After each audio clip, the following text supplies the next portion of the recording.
Abra sua Bíblia, segunda carta que Paulo escreve a Timóteo, capítulo 3. Somos reunidos nessa manhã, meus irmãos, para adorarmos o Deus que ouve, Deus que está atento, Deus onisciente e que age diante das nossas orações. Estamos aqui louvando o Deus que vê. E quando Ele vê a necessidade do seu povo, Ele supre, conforme o seu propósito santo. E estamos aqui para ouvi-lo, é o Deus que fala para transformar a nossa vida a partir da sua poderosa palavra. Segunda carta que Paulo escreve a Timóteo, capítulo 3, convido você, mesmo assentado como você está, mas com reverência e com fé, a lermos juntos os versos 16 e 17. Segunda carta que Paulo escreve a Timóteo, capítulo 3, versos 16 e 17.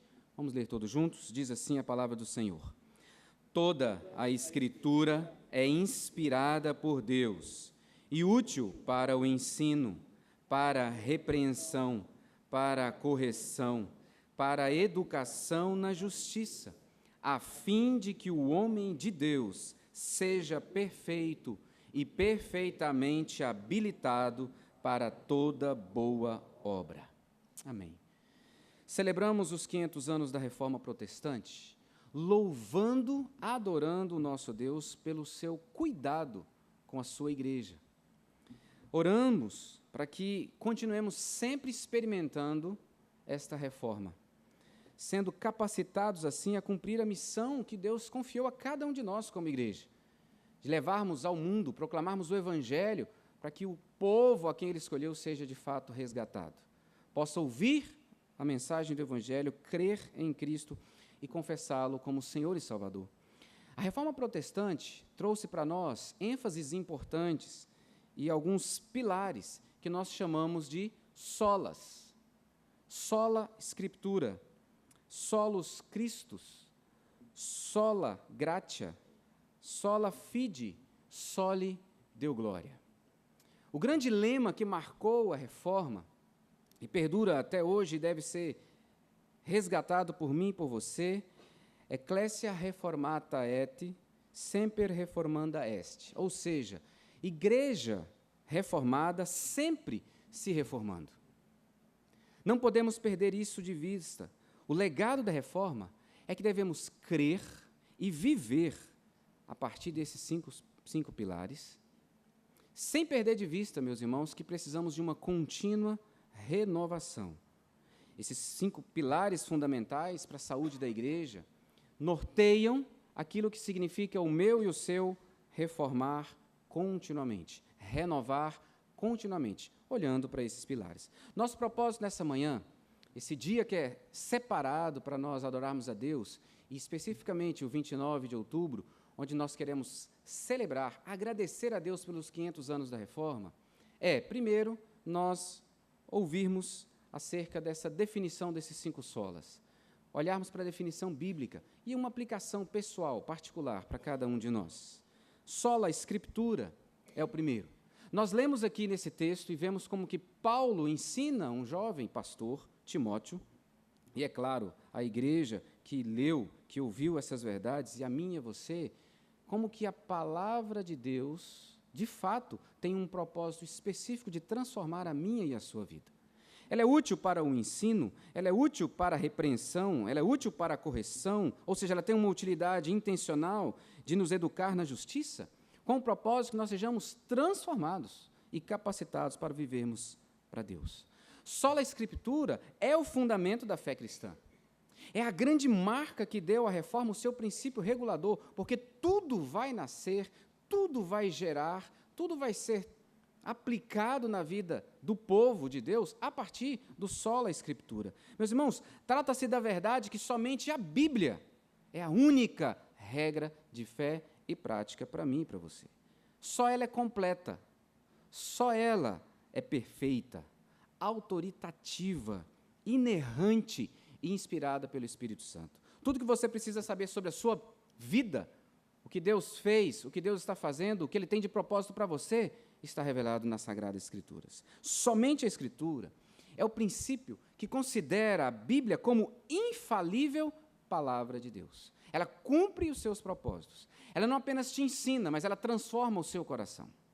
Ela não apenas te salva, te resgatando da morte eterna, mas ela te conduz à eternidade com Cristo. Acreditamos que nada mais será acrescentado ou tirado dessa palavra que você temos acesso. A Confissão de Fé de Westminster assim afirma: todo o conselho de Deus concernente a todas as coisas necessárias para a glória dele e para a salvação, fé e vida do homem, ou é expressamente declarado nas Escrituras, ou pode ser lógica e claramente deduzido dela. É preciso que voltemos continuamente ao princípio sola Scriptura. Somente a Escritura deve conduzir a minha e a sua vida. A Escritura Sagrada, a Bíblia Sagrada, a Palavra de Deus, e não a minha ou a nossa experiência subjetiva, meus irmãos, deve ser o nosso critério de verdade. Vivemos hoje o sola cultura. O que quer determinar o nosso jeito de viver é a cultura à nossa volta. Só a pregação desse Evangelho santo pode levar o homem ao arrependimento e uma vida transformada. Novamente, eu quero citar a Confissão de Fé, onde ela diz que a Escritura Sagrada, ela vem até mim e a você, nós temos acesso a ela, mas tudo o que ela ensina só é aplicado em mim e em você pelo poder do Espírito Santo. A nossa plena persuasão e certeza da sua infalível verdade e divina autoridade provém da operação interna do Espírito Santo, que pela palavra e com a palavra testifica em nossos corações. Meus irmãos, não são nossas experiências, não são aquilo que nós temos ouvido, as verdades, entre aspas, desse mundo, que norteiam a nossa vida, mas sim a palavra de Deus. O verdadeiro protestante, o verdadeiro evangélico, o verdadeiro discípulo de Jesus Cristo, insiste que todo e qualquer assunto da vida é orientado pela palavra de Deus. É assim que nós devemos viver. Toda a distorção que vemos hoje vividas na sociedade, sexo fora do casamento, homossexualidade, ideologia de gênero, corrupção, guerras e tudo mais que você pensar, por falta da palavra de Deus, por não conhecê-la, por não se entregar a ela, por afastamento dessas verdades. Oséias, capítulo 4, verso 6, um texto que temos lido recentemente: o meu povo está sendo destruído porque lhe falta conhecimento. Conhecimento de Deus e da palavra de Deus, da vontade desse Deus, revelado nas Escrituras Sagradas. Os reformadores viveram, pregaram, ensinaram que a Bíblia é a palavra de Deus, que existe uma verdade absoluta, e está aqui, revelada nas Escrituras Sagradas, e que todos nós devemos viver e sermos orientados por essa palavra. Sola Escritura. A palavra de Deus que gerou transformação na vida de Lutero e o impactou de tal maneira que ele foi instrumento para ser quem foi na história. É a mesma palavra que impactou a sua vida e deve continuar gerando vida a partir de você, para que outras vidas sejam alcançadas. 3 aplicações para mim e para você à luz do princípio sola Escritura. Ore, clame a Deus, rogue ao Senhor para que essa palavra inunde o seu coração, inunde o coração das pessoas que estão à sua volta. Torrentes de água nascem dos meus olhos, porque os homens não guardam a tua lei. Salmo 119, verso 136. Esse era o sentimento do salmista. Ele chorava copiosamente porque as pessoas não guardavam a palavra de Deus. Qual foi a última vez que o seu coração ficou apertado porque você viu um corrupto, um pedófilo, um assassino, um homossexual distante da palavra de Deus? Porque a vida nada mais é dessas pessoas, consequência de estarem distantes da palavra de Deus. As tuas mãos me fizeram e me afeiçoaram. ensina-me para que aprenda os teus mandamentos. É a oração do salmista. Segunda aplicação para mim e para você.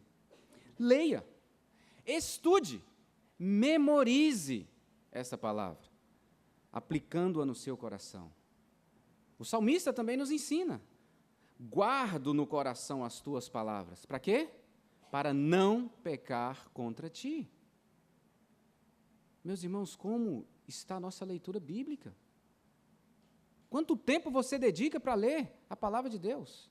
Eu sei que você dedica muito tempo para ler muitas coisas. Terceira aplicação, fale, testemunhe, viva, proclame essa palavra do Senhor. Prega a palavra, insta, quer seja oportuno, quer não, corrige, repreende, exorta com toda longanimidade e doutrina. Segunda carta que Paulo escreve a Timóteo, capítulo 4, verso 2.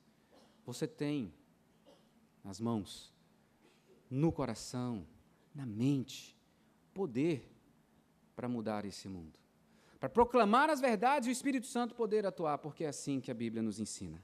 O movimento da reforma tirou a igreja do desvio da rota e trouxe de volta para o caminho da palavra. Por isso eu e você temos vida em Cristo Jesus. É preciso renovarmos continuamente a partir do sola Escritura, não do sola cultura. É preciso buscar a reforma sempre no próprio coração, mas também ser ferramenta para anunciar essas verdades.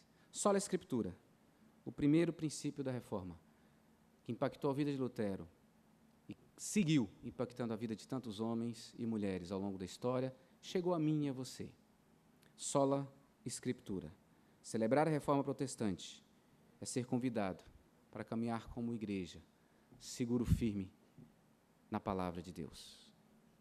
Mas não apenas sola Escritura. A reforma protestante também trouxe para nós outra ênfase, solus Christus. Está diferente o negócio que hoje, né, queridos? Volte algumas folhas na sua Bíblia e vamos para 1 Timóteo, no capítulo 2, versos de número 5 e 6. 1 Timóteo, capítulo 2, versos de número 5 e 6. O texto, na palavra do nosso Deus, nos diz assim: porquanto há um só Deus e um só mediador entre Deus e os homens, Cristo Jesus, homem, o qual a si mesmo se deu em resgate por todos, testemunho que se deve prestar em tempos oportunos. Dentre os resgates dos princípios bíblicos vividos no grande avivamento do século XVI, que nós temos chamado de Reforma Protestante, está o firme fundamento de que somente Cristo, nada mais, somente Cristo é o caminho que nos leva a Deus, solos Christus. Essa verdade, queridos, aponta para o fato de que sem Deus, o homem está entregue a si mesmo.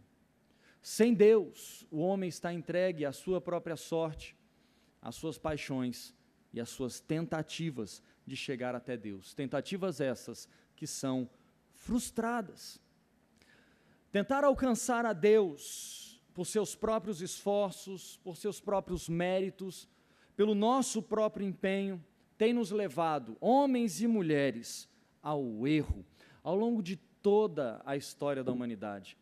E é isso que, por vezes, nos revela a própria religião, que quando nós, entregues à nossa própria sorte, tentamos, pelo nosso próprio empenho, alcançar os céus, caímos em valas profundas. E o grande problema que se encontra, que nos confronta, é a autojustificação.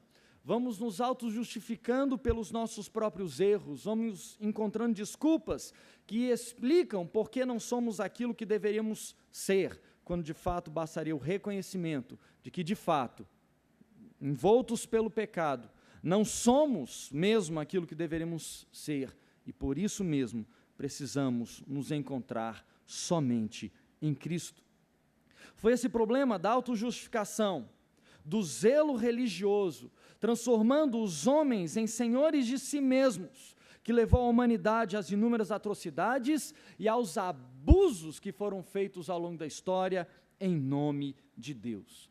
Seja na Torre de Babel, seja no zelo farisaico, seja nas cruzadas, nas fogueiras da Inquisição, no extermínio das populações ameríndias, em nome de uma evangelização europeia sobre a América, de norte a sul, seja no zelo religioso representado na noite de São Bartolomeu, seja na opressão do neocolonialismo do século XIX, a partir de 1840 a 1850, sobre as populações africanas e asiáticas e a sua opressão religiosa, muitas vezes protestante, seja no apoio dado ao nazifascismo, seja nas justificativas que tentaram manter o quanto puderam o regime do apartheid na África do Sul. Em todos esses momentos da história, lá estava presente o zelo religioso. Se nós acabamos de entender que somente a Escritura é a instrução de Deus para as nossas vidas, então essa mesma Escritura, meu querido irmão, minha querida irmã, nos ensina, nós precisamos depositar a nossa fé em Cristo. Cristo é o modelo, Cristo é a porta, como nós lemos no texto, Cristo é o caminho que nos leva para Deus. Cristo, Cristo e somente Cristo. O texto que nós lemos diz: há somente um Deus, é isso que o texto nos ensina. E o meio para que nós cheguemos até esse Deus é seu Filho, Jesus. E a ênfase que o texto nos dá é Cristo Jesus, vírgula, homem.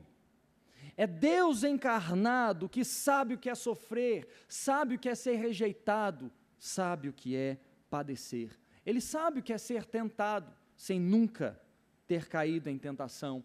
Eis a sua diferença quanto a nós.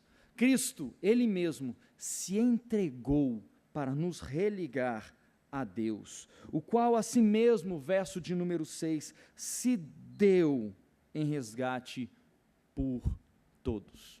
Por isso, meu querido irmão, minha querida irmã, nós precisamos lutar, e as nossas armas não são terrenas, nós lutamos de joelhos, nós lutamos em oração, nós lutamos na proclamação do Evangelho, lutamos contra o panteísmo de nossa era, esse viver religioso que diz, tudo é Deus, o importante é ter fé em alguma coisa. Lutamos contra nós mesmos quando nós adquirimos para nós amuletos. Lutamos contra a veneração de santos ou relíquias sagradas. Nós precisamos lutar contra a veneração de templos santos, de paredes santas, de cadeiras santas, de tabernáculos humanos. Lutamos, queridos, contra a veneração de anjos. Lutamos, todos nós, contra as nossas posses, que por vezes podem se tornar deuses em nossos corações.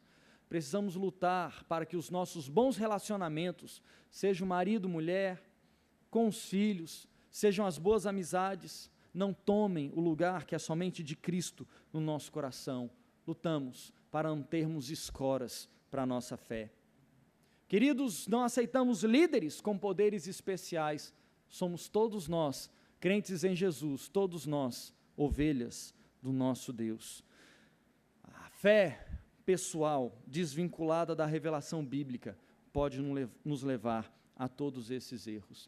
Então, queridos, para nós vencermos a religiosidade, a crença de que a autoridade eclesiástica poderia levar os homens até Deus, ou ainda no século XVI, possibilidade de que houvesse inúmeros meios, inúmeros caminhos que levassem os homens até Deus e alcançassem assim a salvação, a reforma no século XVI afirmou, há somente Cristo.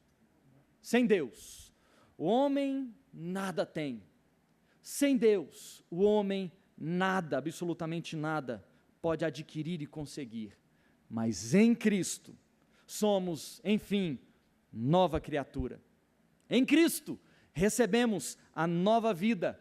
Em Cristo, nós temos livre acesso. porta aberta ao trono da graça e glória, ao trono do Pai. Entenda isso, querido. Quando as piores atrocidades revelarem a obscuridade que há no coração humano, ou ainda pessoalmente, quando as piores crises abaterem, assolarem o seu coração, lembre-se, em todo o tempo temos Cristo. Clame por Ele, busque a Ele, seja como Ele foi. Celebrar a Reforma Protestante, o grande avivamento do século XVI, nos conclama a reafirmarmos os fundamentos da fé cristã. Sola Escritura, solos Cristo, mas também somente a graça.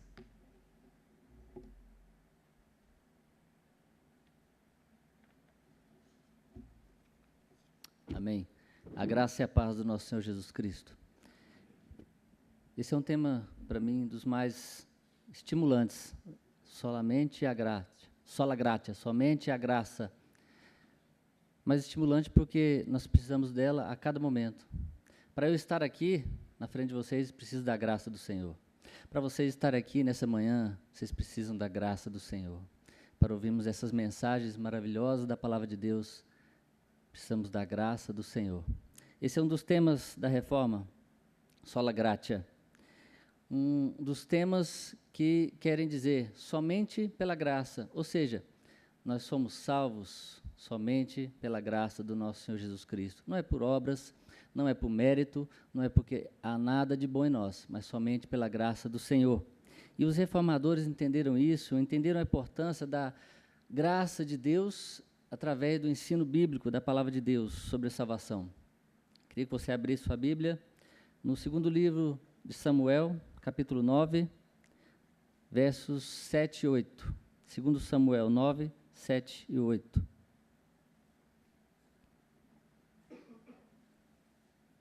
Segundo Samuel 9, 7 e 8, diz assim a palavra de Deus. Então lhe disse Davi, não temas, porque usarei de bondade para contigo, por amor de Jonatas teu pai, e te restituirei todas as terras de Saul teu pai, e tu comerás pão sempre à minha mesa. Então se inclinou e disse, quem é teu servo para teres olhado para um cão morto tal como eu? Para teres olhado como um cão morto tal como eu. Aqui, esse texto faz uma análise chocante. Diz, para olhares para um cão morto como eu. Tive um professor, o pastor Pereira, conhecido de muitos aqui, ele gosta de falar sobre a radicalidade da graça. E essa radicalidade realmente tem que ser dita, porque a graça é radical. E por isso, esse tema, que Mefibosete se chama, um cão morto está na presença do rei, assim somos nós na presença do nosso Rei dos Reis, do nosso Senhor Jesus Cristo. Somente pela graça e unicamente pela graça somos abençoados e somos salvos por Deus. A graça é o favor imerecido de Deus. A graça é um pouquinho diferente da misericórdia. A misericórdia é Deus não nos dar aquilo que nós merecemos. A graça é Deus nos dar aquilo que nós não merecemos. Um favor imerecido do rei. Assim como Davi favoreceu Mefibosete por amor a seu pai Jonatas, que era muito amigo de Davi, assim somos nós, favorecidos pelo favor de Deus. Pelo amor do Pai ao amor ao seu Filho Jesus Cristo. Assim somos nós diante de Deus, de estar na presença de Deus, comer pão na presença do nosso Senhor. Assim como Mefibosete também se viu como indigno, e disse, como eu, teu servo, tem olhado para mim como um cão morto, está na tua presença, assim também devemos nós nos prostrar diante de Deus, diante da sua maravilhosa graça, e confessarmos que nós não temos direito algum de estar diante de Deus, mas somente pela sua maravilhosa graça nós temos o privilégio de estarmos presentes diante do Senhor, de estarmos diante da mesa do Senhor e participarmos dessa comunhão do Senhor. Somos como um cão morto diante de Deus, e somente pela sua infinita graça podemos ser aceitos por Deus. A gente gosta de falar assim, né? Aceite a Jesus Cristo, mas na verdade é Deus que nos aceitou. É Jesus Cristo que nos aceitou. Nós o aceitamos sim, mas nós o aceitamos porque Ele nos aceitou primeiro. Nós o amamos porque Ele nos amou primeiro. Isso é graça, meus amados, é somente graça. A graça exalta a Deus e humilha o pecador. Aquele que a si mesmo tem considerado, assim como Mefibosete, um pecador miserável. Eu gosto de falar isso na congregação. Eu que vos falo, você, todos nós somos pecadores miseráveis. E se nós temos entendido que nós, diante de Deus, somos pecadores miseráveis, somos como esse cão morto, nós temos entendido que nós dependemos da graça do Senhor. Não podemos ser como alguns que querem chegar na presença do Senhor dizendo, eu decreto, eu declaro, eu aquilo. Essas pessoas não entenderam ainda, não conhecem a Deus, o Deus verdadeiro ainda, e muito menos não entendem da graça do nosso Senhor. Não entenderam nada e não podem entender que não podem ter o direito de reivindicar nada diante de Deus. Como diz um antigo pastor meu, nós estamos melhor do que nós merecemos, porque nós não merecemos nada. Nós precisamos aplicar essa graça de Deus na nossa vida, de forma prática. E eu faço algumas perguntas para você. Como você entra na presença de Deus? Você entra como uma pessoa arrogante, como uma pessoa que tem que exigir algo de Deus, orgulhosa, soberba, ou você entra na presença de Deus como um pecador?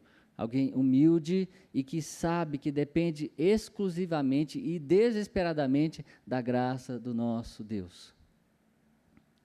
Você reconhece que o ar que você respira, que a sua saúde ou a falta da sua saúde, que os seus bens ou a falta dos seus bens, que os seus relacionamentos sejam bons ou ruins, que toda a sua salvação, a sua fé, o seu novo coração, as suas boas obras, a sua santidade, a sua preservação diante de Deus e a sua glorificação que ainda virá, é tudo graça de Deus. É somente pela graça de Deus e que você, então, não tem nada com que se gloriar, não temos nada com que chegar diante de Deus e nos gloriarmos, porque tudo é graça, é somente pela graça. Você compreende que quando você murmura, quando você reclama da sua vida, você está dizendo para Deus que a graça dele é insuficiente para você? Reflita sobre isso, pense isso diante de Deus, pense isso a cada instante, a cada respirar seu, pense na graça do Senhor. Concluindo, queridos, a graça nos chama, a graça nos regenera, a graça nos justifica, a graça nos santifica, a graça nos preserva até a consumação dos séculos.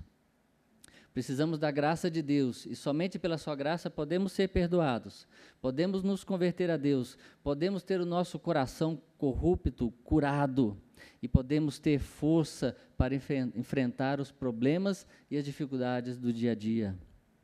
Somente pela graça de Deus podemos ter um relacionamento salvífico diante do Senhor.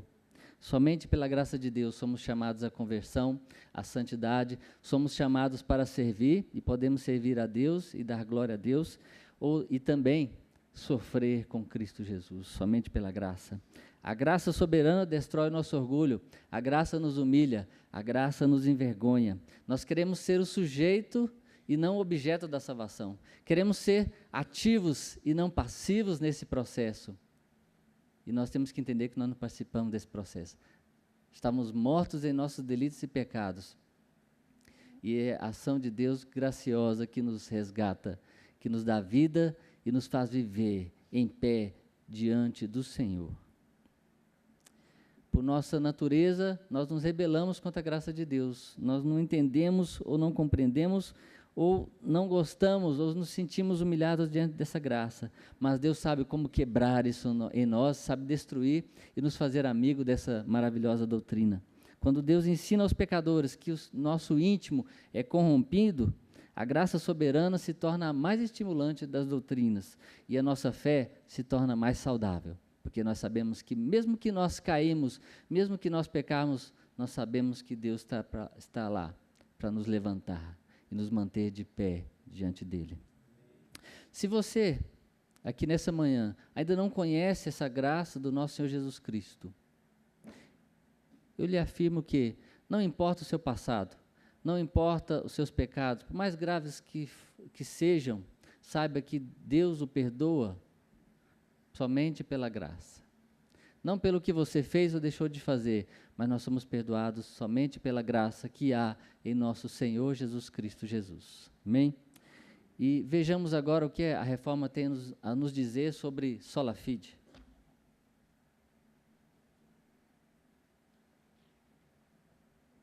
Bom dia, graça e paz.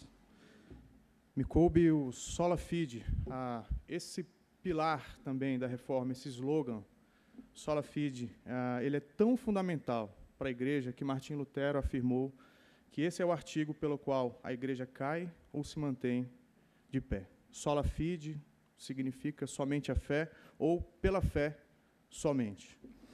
Uma definição simples desse sola fide. Essa doutrina nos ensina que a salvação é recebida pela fé, independente de qualquer obra, ou seja, salvação sem necessidade de obra alguma. Salvação pela fé e pela fé somente. Gostaria que abríssemos a palavra de Deus em Romanos, capítulo 1, verso 16 e verso 17.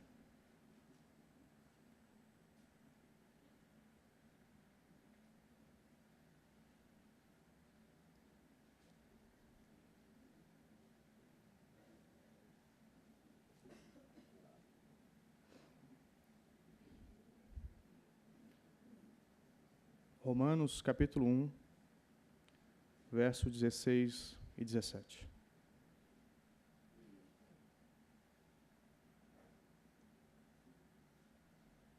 Diz assim a palavra do Senhor. Não me envergonho do Evangelho, porque é o poder de Deus para a salvação de todo aquele que crê, primeiro do judeu, depois do grego.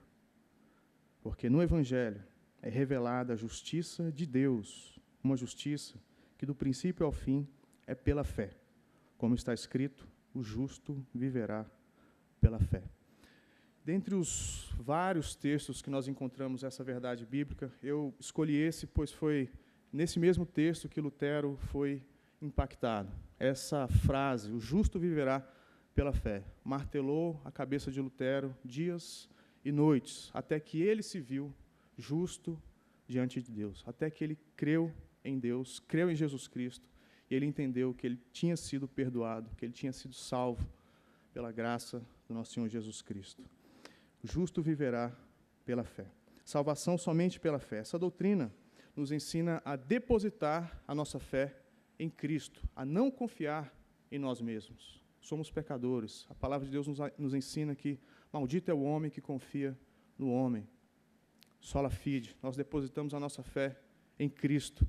Nós também não confiamos nas nossas próprias obras.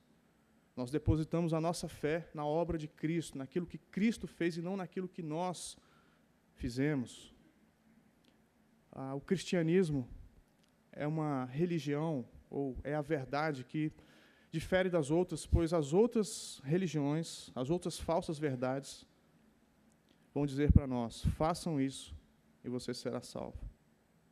Faça tal coisa, cumpra tal propósito, e você então receberá a salvação. A verdade de Deus, o Evangelho, nos ensina que Deus já fez. Deus fez toda a obra no nosso lugar. Creia no Senhor Jesus. Então, nós não confiamos em nós mesmos, nós não confiamos nas nossas próprias obras, mas sim na obra do Senhor Jesus. Essa doutrina, ela responde uma pergunta muito importante. Como um pecador pode ser salvo? Em outras palavras, como alguém que nasceu em pecado, viveu em pecado e vai morrer pecador, pode ser considerado justo aos olhos de um Deus que é santo, santo e santo? Somente pela fé. Nós temos dois aspectos na salvação que eles são importantes para nós compreendermos. Um aspecto a gente pode chamar ele de negativo, onde os nossos pecados são retirados, a nossa culpa é retirada. Mas há um outro aspecto da salvação, que é onde a justiça de Jesus, a justiça de Cristo, é imputada a nós. Uma simplíssima ilustração para isso é mais ou menos o seguinte: imagina que você tem uma dívida de 3 trilhões de dólares.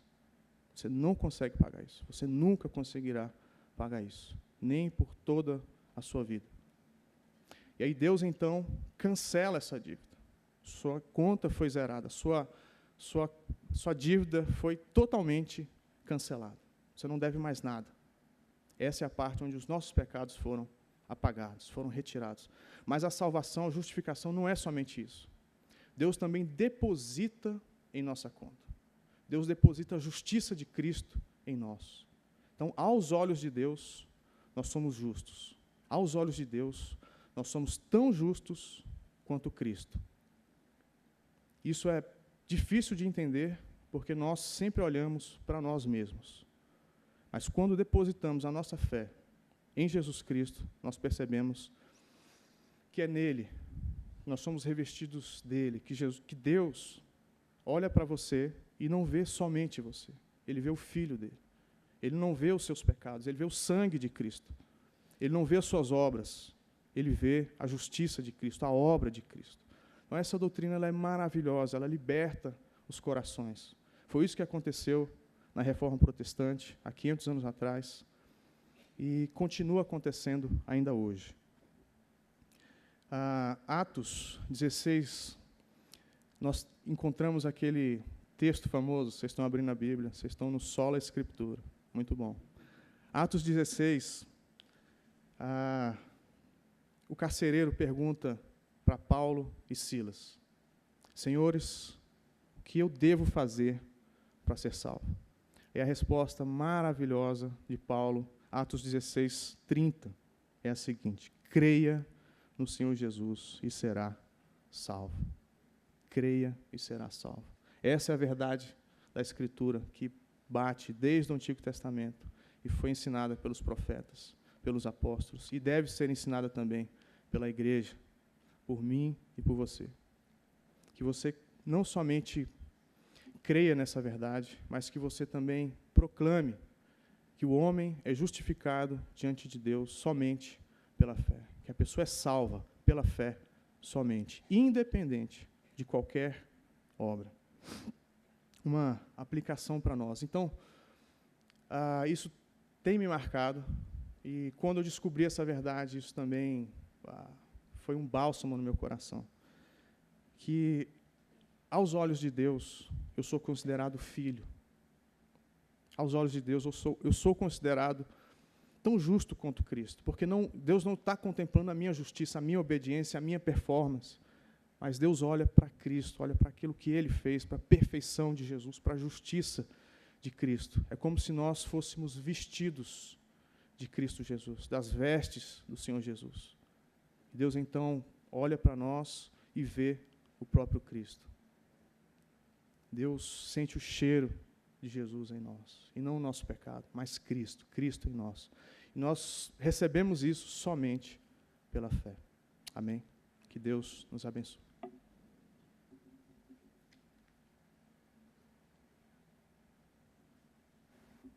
Abramos nossas Bíblias em Romanos, no capítulo 11, versículos 33 a 36. Romanos, capítulo 11, versículos 33 a 36. Louvado seja o Senhor. Eu gostaria de convidar a igreja a ler esse texto bíblico com a mesma admiração que o apóstolo Paulo a escreveu. Paulo estava admirado com o Senhor, depois de haver exposto o plano da salvação, chega nesse momento com toda a sua admiração e escreve: ó profundidade da riqueza, tanto da sabedoria como do conhecimento de Deus, quão insondáveis são os seus juízos e quão inescrutáveis os seus caminhos. Quem, pois, conheceu a mente do Senhor? Ou quem foi o seu conselheiro? Ou quem primeiro deu a ele para que ele venha a ser restituído? Porque dele e por meio dele e para ele são todas as coisas.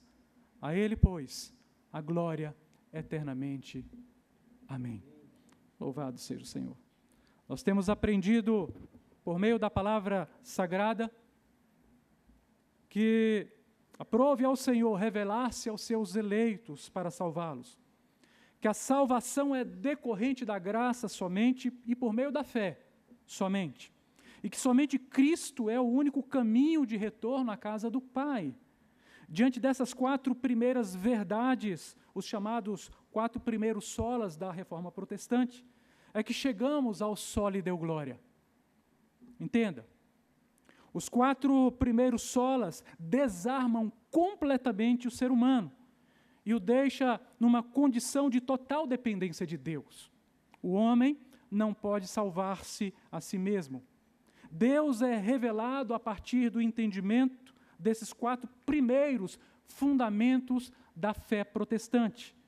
E está agora diante do homem, que entendendo a existência de Deus e seu maravilhoso plano salvífico, em graça e em fé, por meio de Cristo somente, se vê envolvido num fascínio absoluto. É Paulo admirado diante da salvação. Entendam, o homem está diante do Criador, o homem que antes estava morto e totalmente depravado em delitos e pecados, agora está diante de um Deus que se revela como Pai do nosso Senhor e Salvador Jesus Cristo, como o nosso Senhor e Salvador, e ainda também como nosso Pai, o nosso Pai de amor. E o que fazer diante de tão grande revelação? Glorificá-lo somente. Soli Deo Glória. Eis a conclusão a que chegaram os reformadores. Mas para que possamos entender melhor e talvez respondendo a uma questão que a essa altura você possa estar se fazendo, o que de fato vem a ser glória? John Piper responde a pergunta com uma afirmação em 2 proposições. Primeira, a glória de Deus é a santidade de Deus colocada em exposição. Segunda, a glória de Deus é o valor infinito de Deus manifesto. Então, glória tem a ver, primeiro, com a santidade de Deus e, segundo, com o valor infinito de Deus. O mesmo autor ressalta que o significado básico da palavra santo é separado do comum. Assim sendo, a santidade de Deus é sua infinita separação de tudo aquilo que é comum. Deus é o único ser infinito e totalmente distante de qualquer outro alguém ou de qualquer outra coisa existente. Aliás, Ele é o Criador de todas as coisas que existem. Assim, querida igreja, não há comparação possível e imaginável que possa ser feita diante do vislumbre de Deus. Ficamos admirados diante dele e da sua salvação. Deus é o singular. Sua singularidade o faz conhecido como sendo o único Deus, o único ser divino, aquele que é infinitamente valioso e santo, portanto, o único digno de glória. Repito, ninguém além do Senhor. Ninguém é digno de glória, porque ninguém é santo e valioso como o Senhor. Os reformadores entenderam, claro, que à luz da Bíblia, que o ser humano foi criado para a glória de Deus, e neste aspecto nos afirma o Catecismo Maior de Westminster. O fim supremo e principal do homem é glorificar a Deus e alegrar-se nele para sempre. A confissão de fé segue também ensinando que os nossos primeiros pais, Adão e Eva, foram felizes em sua comunhão com Deus enquanto obedeceram. Isto é, enquanto glorificaram a Deus por meio de uma vida de obediência. O apóstolo Paulo, no mesmo diapasão, no capítulo 1 de sua carta aos Romanos, explica que a depravação total do ser humano veio a manifestar-se por causa da idolatria. Isto é, quando o homem resolveu deixar de dar glória a Deus para glorificar a outras coisas, inclusive a si próprio, veio a tornar-se totalmente depravado. Está em Romanos, o capítulo 1, versículos 21 e 23 a 23, que diz: porquanto, tendo conhecimento de Deus, não o glorificaram como Deus, nem lhe deram graças, antes se tornaram nulos em seus próprios raciocínios, obscurecendo-se-lhes o coração insensato, inculcando-se por sábios, tornaram-se loucos e mudaram a glória de Deus, do Deus incorruptível, em semelhança da imagem de homem corruptível, bem como de aves, quadrúpedes e répteis. Isto posto, irmãos, nós devemos glorificar a Deus. E quando deixamos de fazê-lo, vivemos em pecado. O que poderíamos aplicar daquilo que temos visto e aprendido nesta manhã? Precisamos tomar alguns cuidados, porque, em primeiro, corremos o risco de vivermos em busca da nossa própria glória e não da glória de Deus. E quando não glorificamos a Deus, estamos inexoravelmente glorificando alguém ou alguma coisa. Então, cuidado. Segundo, corremos o risco de buscar uma vida feliz sem a presença de Deus, o que nos trará tão apenas tristeza e pesares, porque é impossível felicidade longe da pessoa de Deus. Terceiro, corremos o risco de não valorizarmos a presença gloriosa de Deus e tratá-la como coisa comum. Aqui, hoje, neste lugar e nesta manhã, está a presença gloriosa de Deus. Isto não é coisa comum. E em quarto, corremos o risco de, enquanto igreja, não manifestarmos a glória de Deus às nações, conforme está escrito no Salmo 96, versículo 3, anunciai entre as nações a sua glória e entre todos os povos as suas maravilhas. Eu gostaria de concluir essa participação neste sermão, dizendo que o próprio Jesus, em sua oração sacerdotal, manifestou a necessidade de que Ele mesmo fosse, ao lado do Pai, glorificado. João capítulo 17, versículos 4 e 5 diz: eu te glorifiquei na terra, consumando a obra que me confiaste para fazer. E agora, glorifica-me, ó Pai, contigo mesmo, com a glória que eu tive junto de ti, antes que houvesse mundo. Então, precisamos aceitar essas verdades. Vivemos para glorificar ao Deus que nos salvou e que, por amor, morreu por nós.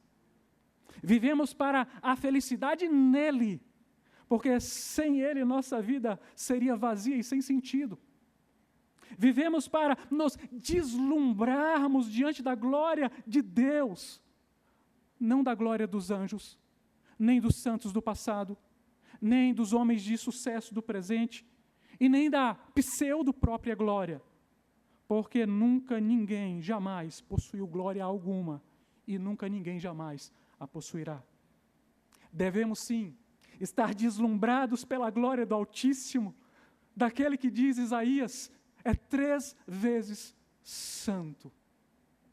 A minha oração nesta manhã é que o nosso coração seja diariamente tomado pelo deslumbre diante daquele que é o inigualável, do supremo, do majestoso, do intangível, do único e verdadeiro Deus, do Pai, do Filho e do Espírito Santo.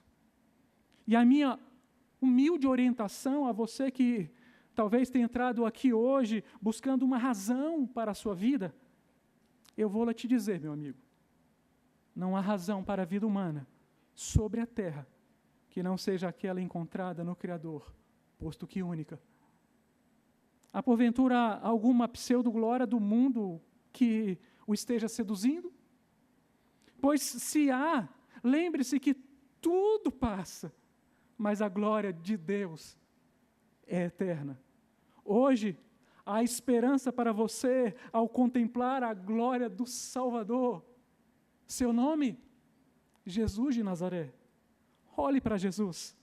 Ele está diante de ti para a tua salvação. Só lhe deu glória. Que Deus nos abençoe.